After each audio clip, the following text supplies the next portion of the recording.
Hello, good morning and good afternoon, good evening to everyone, wherever you may be. This will be an amazing one. I am your today's host, Salieu Bojang, for the in-depth on ARPS Media. I have with me Mr. Ebrima B. Sawaneh. Some people might call him Ebrima Sawaneh, an author, a blogger, public speaker, a professional for that matter, and yes, a cosmopolitan figure who has no boundaries from Gambia to Nigeria, Gabon, and now in Dubai. Some people refer it as the UAE wall.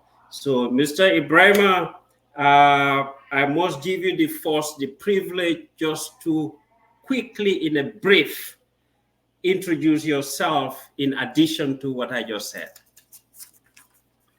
Yeah, thank you very much, Saliu.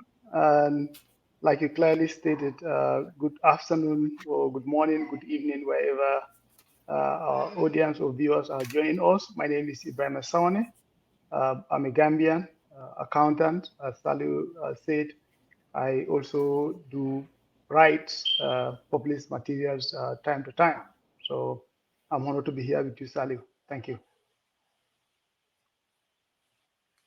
Thank you very much, Mr. Ebrima. Today we are to just go in a rundown on everything that has to do with this book that is in front of the public, and it is called "Purposeful Education: My Bet Against Education."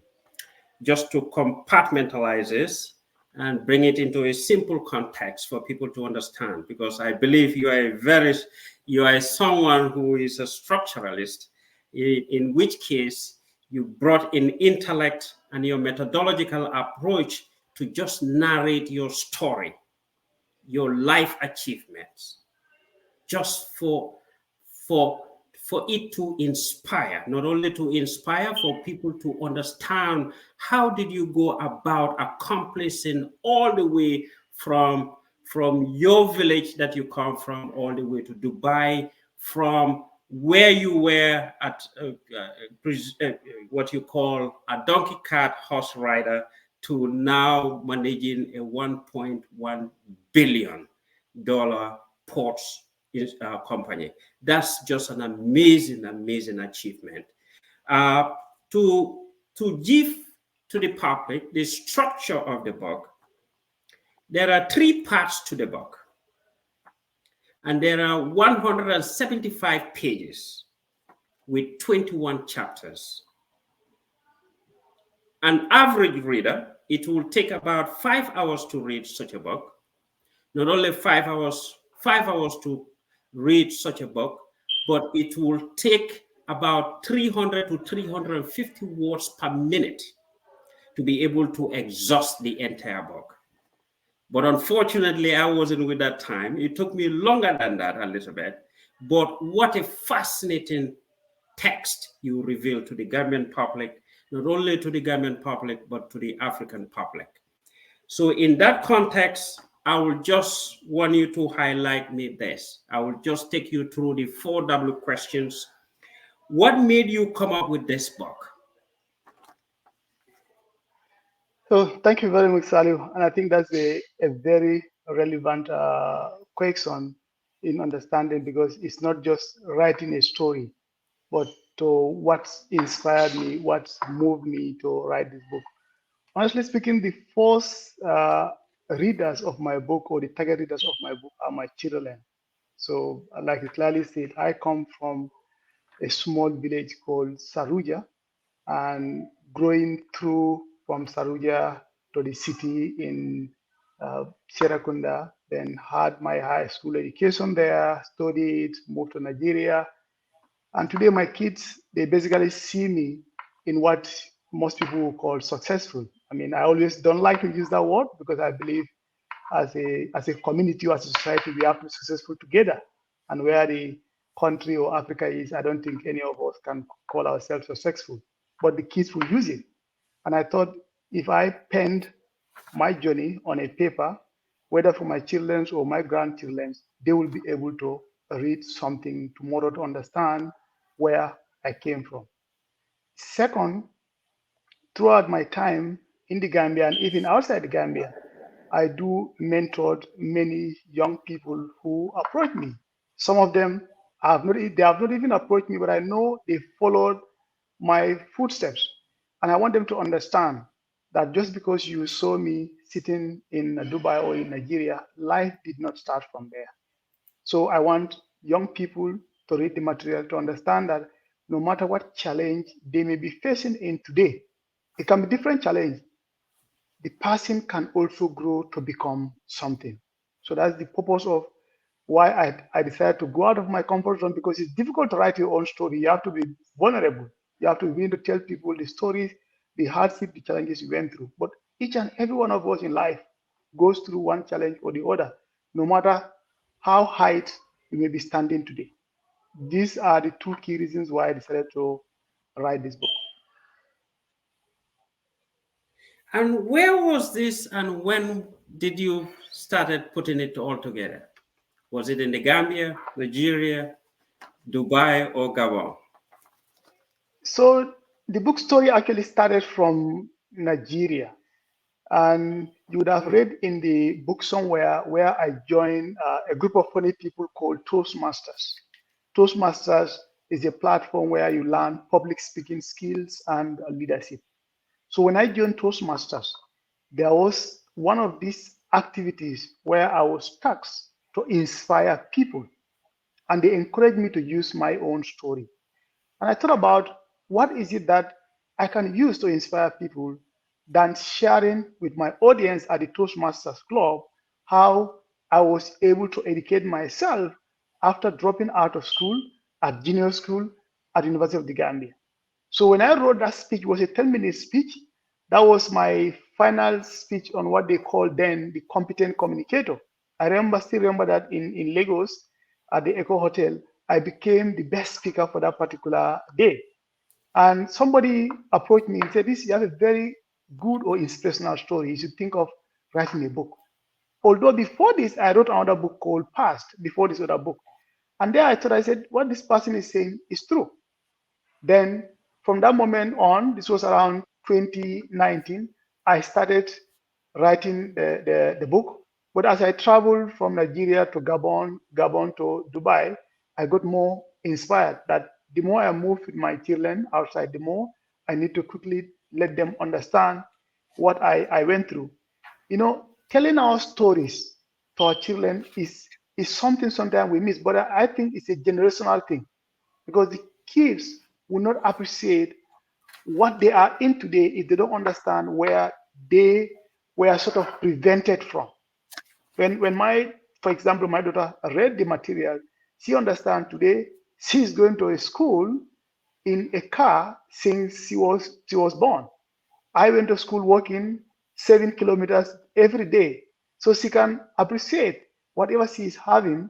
She have to appreciate God. She have to also appreciate that she has to continue putting her effort in order to transfer the same legacy to her own children if she want for them to continue having those enjoyments or benefit, if I would call them that way. I must confess, this is one of the arguments laid out in Plato's Republic. What is good for the soul is good for the city. In other words, to put it in a different context, politics is ethics writ large. You've really impacted your child. You've really impacted your children. This is such a beautiful thing. And beyond your children is why ARPS Media, myself and yourself included, we are here today to have a conversation for many more to be impacted with what you have to say. If I may just buttress on the point he just alluded to, the time the book write-up came to your mind was it, you said it was in Nigeria when you were working with Seaside Toastmasters Club. Yes. Were you the VP at the time, or you were the president at the time? So at the time, I was the president of the club. So Seaside Toastmasters is part of many Toastmasters group around the world that help their members to improve on their public speaking and the leadership. I love Toastmaster style because it is you learn by doing. Nobody sit aside and say, I want to take a textbook and read how to improve my public speaking. you take a guideline, you learn about those guidelines, you take a research or a project and you come and deliver. Somebody evaluate you. They give you feedback. That's why I love about the Toastmasters system. So when I joined the Toastmasters Club, within the first 3 months, I joined as one of the executives. But in the Toastmaster system, there is some sort of a hierarchy. I joined as a sergeant at arm, so which is the one who organized the tables, invite the guests. Within that, because my passion You to breaking improve upon off. myself, they can you hear me? I can hear you there. Okay, you can continue. Yeah. Okay. Okay, great. So from that sergeant at arm, I moved to the vice president membership. Then from vice president membership, I became the president of the Seaside Toastmasters Club, which was a different, interesting time because I became a president when the COVID came in. So we were never used to online meetings, but it gave me a whole new learning because we had to move the club from a physical meeting to an online meeting. So this was a totally different experience. And the reason I'm emphasizing this, it is important we looked at developing ourselves as individuals. No matter what we do, it's important we look at developing ourselves, and platforms like the Toastmasters can create those opportunities in many areas.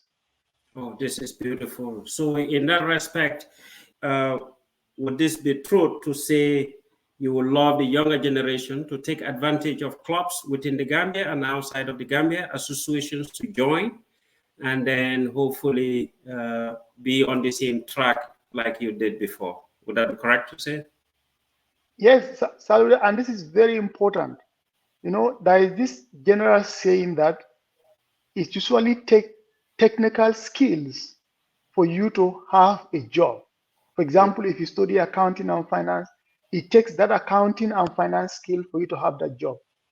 But for you to grow, especially into leadership roles, you require what some people call soft skills, but I call them people skills. And why I say people skills, you need skills like stakeholder management, you need skills like networking.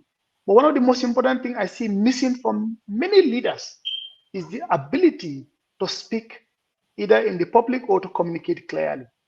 You take great orators, whether you talk about President Barack Obama, you take orators in the Gambia, Pastor Forbes. These are people who can take information and clearly dissect for their viewers or for their audience. Imagine if Pastor Forbes or Obama is your CEO, is your boss. You know that they are able to clearly inspire a group of people to deliver a company's goal. You know that they are able to inspire the community to follow a particular path. And these skills, you can get them from platforms like this. It's important we join those clubs that can help us to network, that can help us to learn, and possibly to share our skills or experience with the general community. Wow, that's amazing. Why a memoir? I know you've written some other books. You've published a lot of articles. Uh, but if I may ask you, why a memoir? You've already given a context to how you came up with the book. But why a memoir, not any other type of a book or life story? So I I I thought about it. So this memoir focused on my education. And before I decided to write this book, two things came to my mind. One was, why not I wait and write a biography or autobiography when I grow old? And this is the most common thing. Let's take an example of our late president, Saleh Karabajara. He is no more with us. May his soul rest in perfect peace. But imagine when that book was written by Sadada Karabajara, immediately when he went into the office to tell us how government or Gambia was able to start managing government in those early ages. So I believe that I should not wait until I am 80 or 90 for me to write my story. I may be very young, but this is the time some people need to hear my story. This is the time it can inspire. By the time I'm at 80, the story may be relevant for history, but it may not inspire because it will be a different generation. They may not connect with us. So if I write it now in a form of memoir, because memoir basically telling people this is my own story, but one of the most important thing about a memoir is a reflection.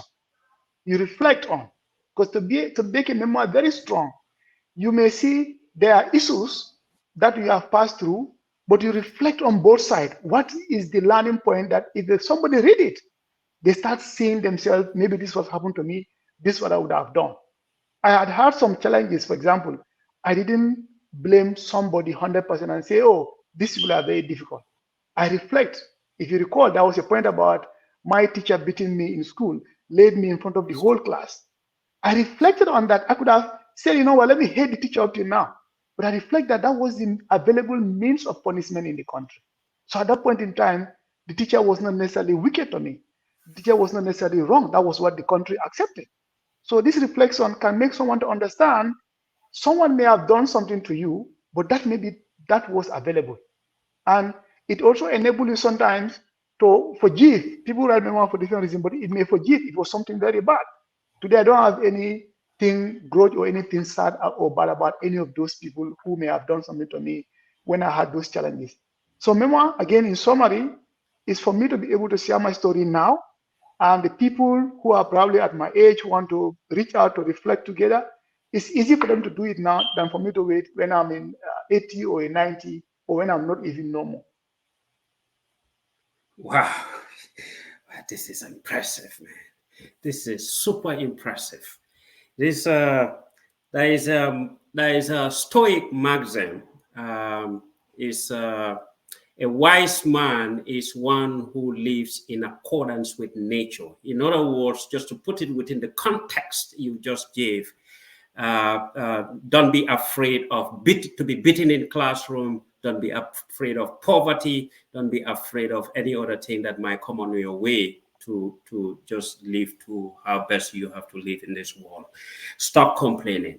In other words, stop complaining, as you are not in control of any other thing beside yourself. So the reason why I started for you to give us the context of the book, which you did super brilliantly, is I start from here because I want you to take us through the 4W concept. There's a concept in management we call the 4W concept, but you can find it in education or whatsoever.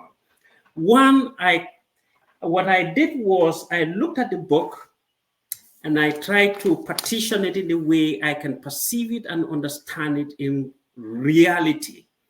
In other words, you put forward ideals, but likewise ideals that translates into reality, and I can see it as you move along the book. So your junior age, with what we'll call in the 4W concept, the excitement age, or what you call the initial adjustment sometimes.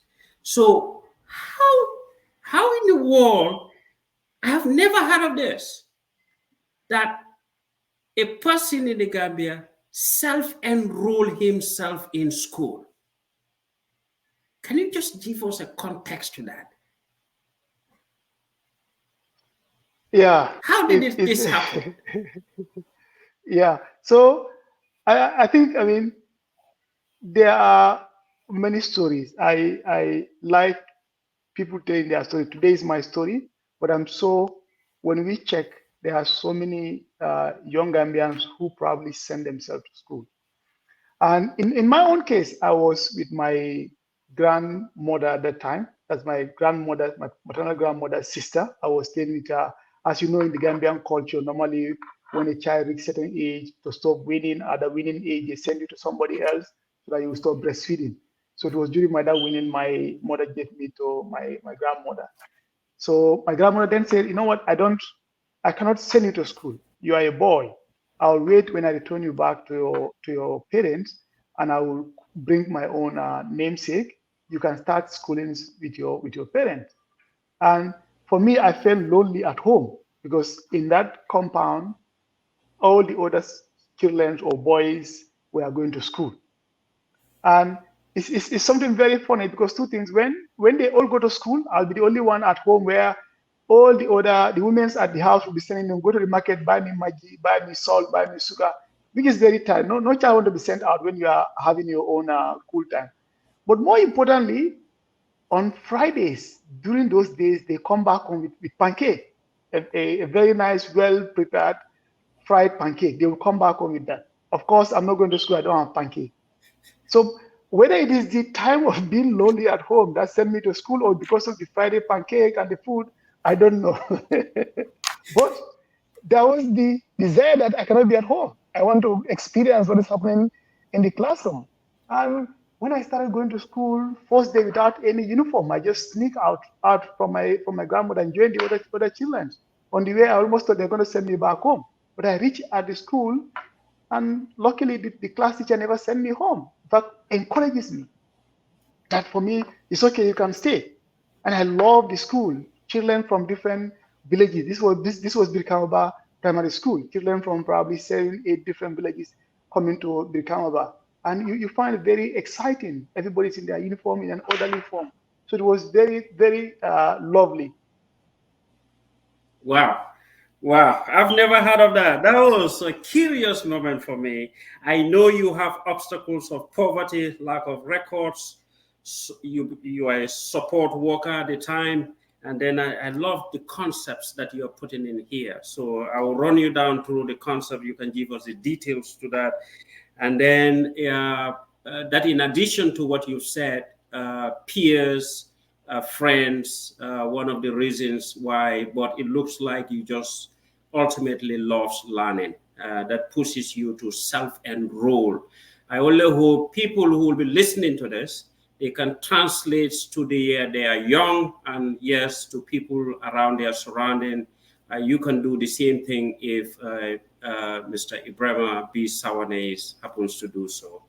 I really applaud you for that. I just want you to take me through, was your enrollment, how it all happens? Would you see that legal or illegal? Within the framework of Gambian educational law, and no, I would say it was legal because at that time government was encouraging. Remember, we are in the villages. In the village, those time people we hardly lost you, send their Abraham. kids to. Okay, I can hear you from here. Yes, can you hear me? internet difficulty. Let's see what. Are you there? Yes, I can hear you. And you had the question? Yes. Yes, please. All right. So I was saying, for me, I think it was legal. And the reason I said that, at that time, government also was encouraging for people or parents to send their children to school. Government was encouraging, they were doing awareness about education. Remember, this was village. At that time, we were talking about around 1990, 1991. Not everybody was sending their kids to school. So for me, going to the school, arrive at the school, and the school headmaster, the school class teacher, encouraged me for me to continue. I would say it's legal, but it's not normal to. So it was not normal in the sense that what used to happen, one of the parents will take the child to the school and register them there. I didn't go through that. I don't know whether they were paying or they're not even paying. I don't know. But I didn't go through that formality of you going with your parents, with your birth certificate, you go to the headmaster, they take your name and say, buy uniforms and go to the class. No, I didn't go through that. I didn't follow that because, like I said, my grandmother then wanted for me to go to school if I return back to my parents' house. I don't know if you know this American fellow. He's an essayist. His name is Ralph Emerson. You might have come across him. Yes. He said, greatness is the perception that virtue is enough. To put it in simple terms, you are just very much of a disciplined type of a person. At that young age, how you embrace such disciplinary things in addition to the things around you that is pushing you to just come forward and enroll yourself. And then from there, what an amazing stuff. You get obstacles, but you made it through, and then you start making, you start getting to be the best of what you call a student of knowledge. So carry us through that as a detailed scenario of how you became that excellence, what you call in Greek an arteria. You're just an excellent figure. from primary to junior. Please take us through all the way before you come to Newsrat. Okay.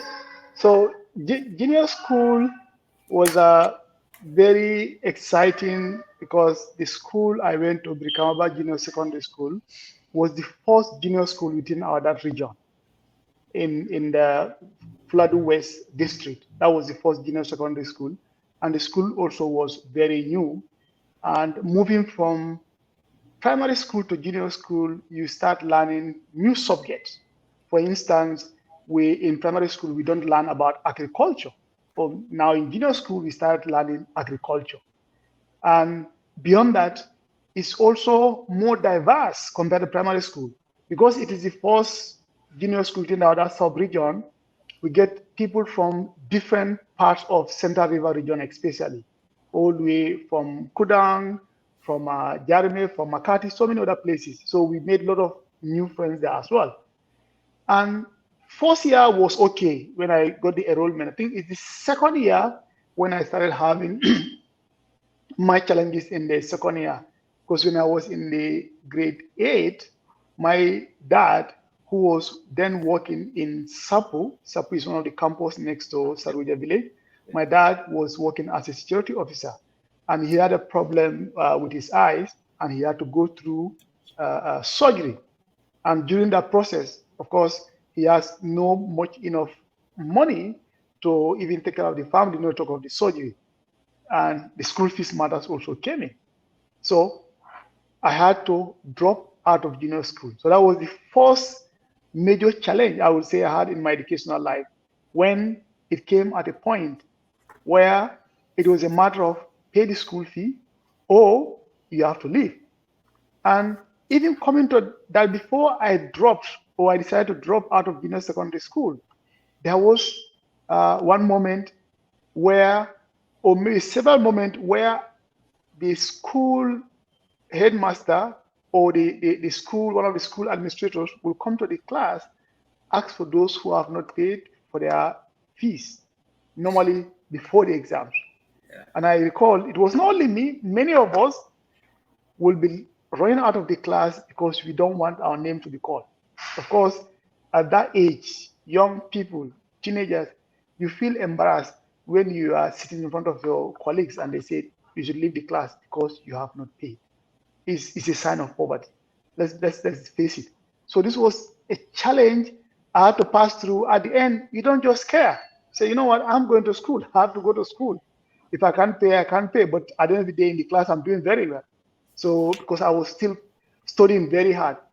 But to summarize it, it came at a point down where I know that, you know what, my dad cannot sponsor this anymore. He's going through his medical surgery plannings where some people are even trying to support him. I had a chat with my mom. Then we decided that I should drop out of the school, move to the city, and learn carpentry. This was a tough conversation because for me, I want to go to school. But I had to realize that if my parents cannot afford to pay for that junior school, then why not go and learn something else? And I agreed with my mom. Then we decided that I should go to the city. And in fact, when I was going to the city, we didn't even inform my dad because we don't want him to feel sad about the situation. So I sort of, you can say, I eloped and took a bus from, took a truck rather from Bikamba police station. I had to go to the police who helped me. In those days, you can go to the police and tell them you are going to the city. They will look for one of those buses who can take you to the city. So I took a truck rather to the city. And having been in the city for about 2 to 3 weeks or a month, that was when one of my dad's cousin who was at abroad came to the house with one of his own brother as well. So that was Kakuru Sise with Akausi Sise. They came to see my dad. They heard he was not feeling well. And Kakuru then asked, Kakuru is one of my dad's cousins. This is a man who loved my dad. So Kakuru then asked, oh, where is Kausu? In the village, they call me Kausu. So he said, where is Kausu? He said, oh, Kausu has traveled to the city. He said, what is he doing? I heard he's doing very well. Is he not going to school?